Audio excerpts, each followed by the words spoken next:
God, یہ کیا کر دیا تم نے وانیہ؟ شمع بھابھی کی چلاتی ہوئی آواز وانیہ کے کان سے ٹکرائی تو چمچ اس کے ہاتھ سے چھوٹ کر نیچے جا گرا۔ چولہے پر رکھے سالن کو بھول کر وہ اندھا دھند باہر کی طرف بھاگی، جہاں استری اسٹینڈ کے پاس کھڑی شمع بھابھی اپنا جوڑا دونوں ہاتھوں میں اٹھائے کھڑی تھی۔ ان کا چہرہ غصے سے سرخ پڑ رہا تھا۔ آئی ایم سوری بھابھی، میں بس 1 منٹ کے لیے سالن دیکھنے کے لیے کچن میں گئی تھی، پتہ نہیں میں نے کیا کر دیا۔ وہ گھبرا کے بولتے ہوئے شمع بھابھی کے پاس آئیں۔ انہوں نے ہاتھ میں پکڑا جوڑا اسٹینڈ پر واپس پٹا اور چٹاک کی آواز کے ساتھ ایک زناٹے دار تھپڑ وانیہ کے گال پر چڑھ دیا۔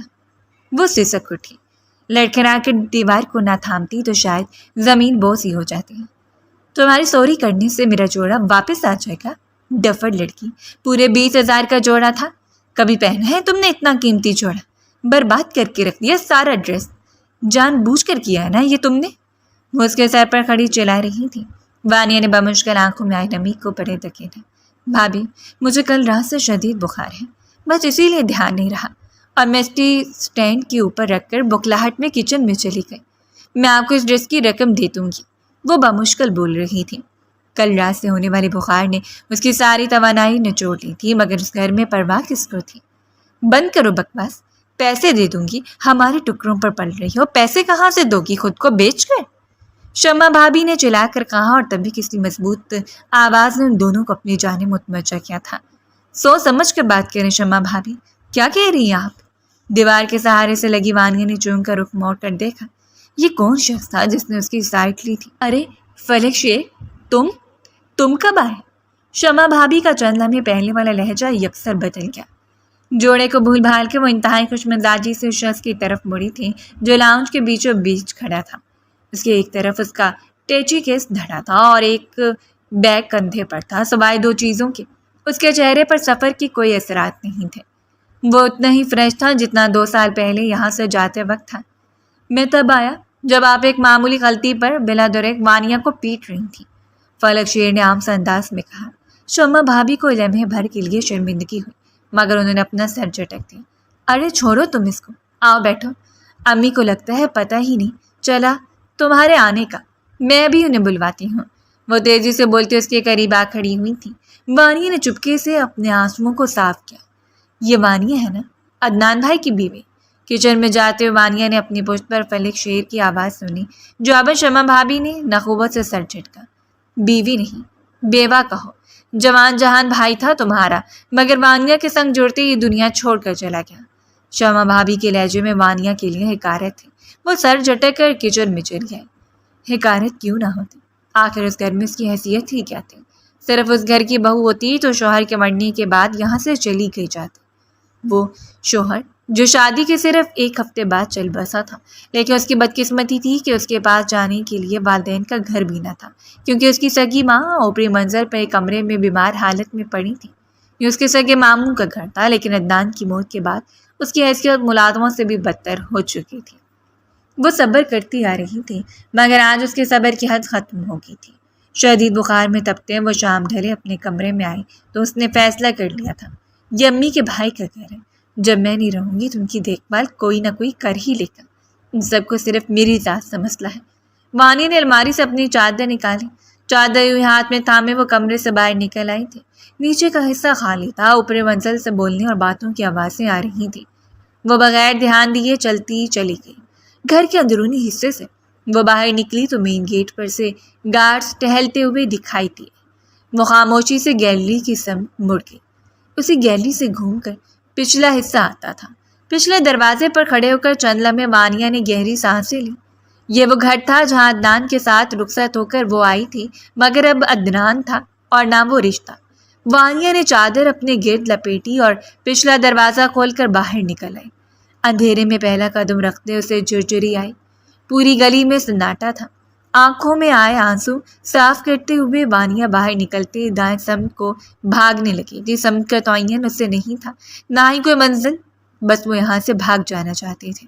مگر گلی کا موڑ مڑتے ہی وہ پوری قوت سے کسی سے جا ٹکرائی۔ ایک سسکی اس کے لبوں سے نکلی، وہ لڑکھڑا کر زمین پر گرتی، مگر جس سے وہ ٹکرائی تھی اس نے گھبرا کر اسے دونوں بازوؤں میں تھاما۔ او آئی ایم سوری، میں نے آپ کو دیکھا نہیں،